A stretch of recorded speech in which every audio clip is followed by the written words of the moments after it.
Last night, watching the debate, your thoughts, Cliff Shecter.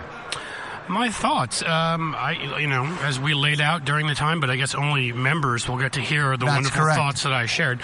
I thought it was as clear a victory for Joe Biden as you could have. The fact that people on the right today are trying to bring up the smirk and how mean he was. He's just so mean. We love it when Christie throws all 500 pounds of his Krispy Kreme frame at a poor constituent who just happens to ask a question. And we love Joe Walsh when he doesn't pay child support and he berates all his constituents. But Joe Biden's just so mean. He's so mean.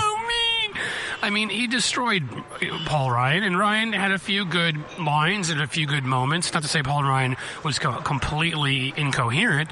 He has the depth of knowledge. One person on the stage looked presidential, like they could be a president, and one looked like they were a little child that need to hop up on the stool and listen to a lecture. And I mean, I'm sorry, that's just the way the whole thing came off to me. That was a stylistic point, but it wasn't just in style. I mean, Biden knew things. Ryan memorized things. I mean, it reminded me, I think I said to you last night, of that Will Ferrell skit on Saturday Night Live where they made fun of Bush because during the second debate in foreign policy, I think it was 2004, he kept throwing out all of these like names of leaders and things that he had obviously memorized. Right. Mobutu Sese, and stuff like that. I just didn't think it could be any clearer. I thought Biden cleaned his clock.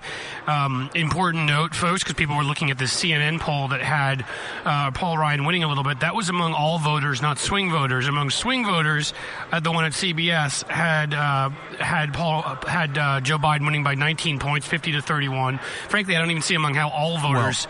Anyone could have come to the conclusion that Paul Ryan... There's another aspect of that CNN poll that one should point out.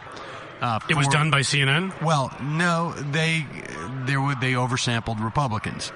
Now, look, people can go back and forth. There were 10% more Republicans giving their answers, their response to that poll, than otherwise if you actually had it balanced out between Democrats and Republicans. Because actually, the complete sample was David Gergen and Mary Madeline. That's right.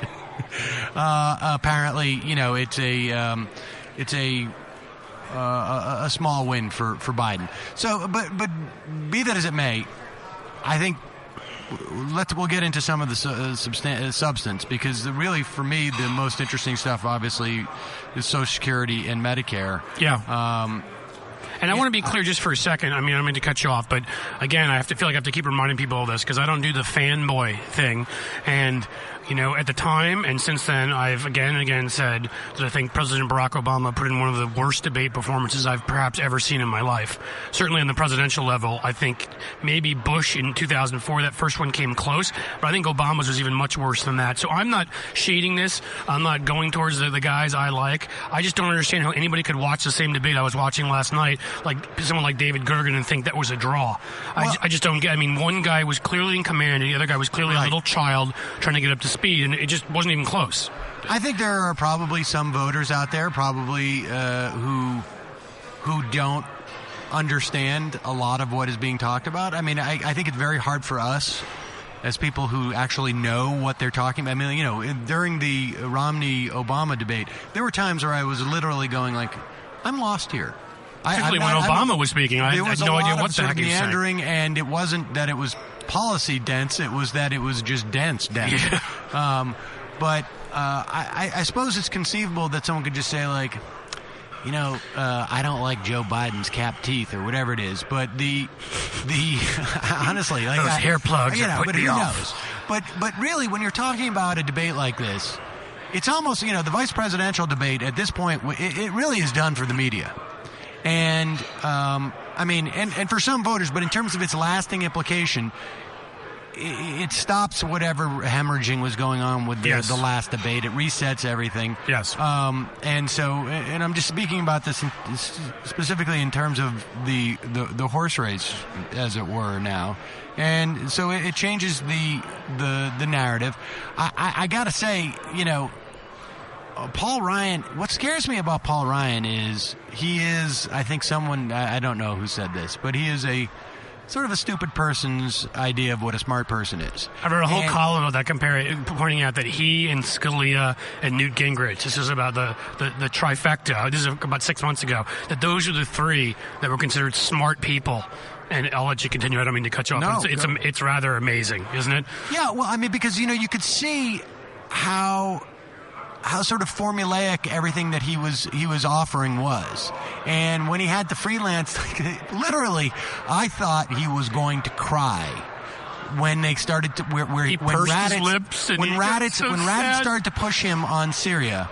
I thought he was going to cry.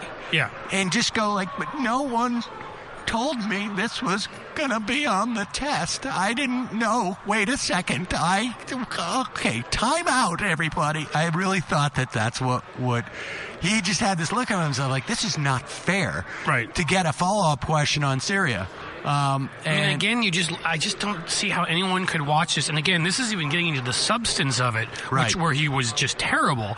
But on the sort of stylistic points, just looking at it, looking at the stage, and looking at these two guys, how could anybody look at his little pursed lips and look at this guy and say to themselves, this could be a guy who has to make a choice of whether or not we need to bomb another country, whether or not we need to defend ourselves, whether or not we need to take massive economic action because a crash is coming, whether or not a natural disaster is about to hit New Orleans in the form of Katrina or another city, and this is the guy, it's like Bush, but worse. Well, that's the thing, is I think, unfortunately Bush has lowered the bar. Inoculated people as to... But he came off like a child. That was honestly, I can't say that enough times. That's the interesting thing. And again, folks, bear with us here as we get through sort of the this type of analysis. You're seeing... Immediately after the debate last night, we put it up onto Twitter. Which station do you want us to watch? Which cable outlet? And we turned it to CNN and I think also to Fox and MSNBC. And the right winger, the Republican on MSNBC, the Republican on Fox. They have Joe Trippi, right? Oh, poor guy. And it was Stephen Hayes, I think, that horrible guy who wrote Cheney's who once was a libertarian, but then he found money to write a Dick Cheney book. Exactly. And then I heard this obviously was on Fox as well. Their first critique was Joe Biden's smile. Right. And I think, Mary Matlin picked up on, I think it was Chris Cillizza writing, is Joe Biden's smile the same as Al Gore's sigh? Oh, I don't even think Cillizza just wrote it. I think that was fed to him.